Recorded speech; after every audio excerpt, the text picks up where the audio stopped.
నమస్కారం. ఘంటారావానికి స్వాగతం. ముందుగా ప్రధానాంశాలు. పర్యావరణ ప్రపంచ సదస్సు కోసం పారిస్ బయలుదేరిన మోదీ. వాతావరణ మార్పులపై కీలక అంశాలు చర్చిస్తామని వెల్లడి.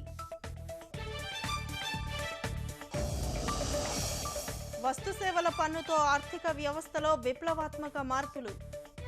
చట్టం ఆమోదానికి అన్ని పక్షాలు కలిసి రావాలని వెంకయ్య విజ్ఞప్తి.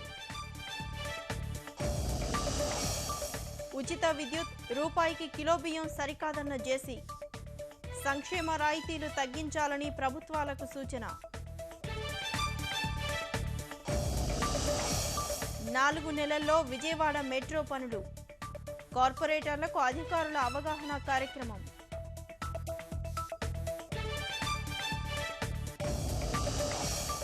మకావు ఓపెన్లో సింధు సంచలనం. వరుసగా 3వ సారి జయకేతనం.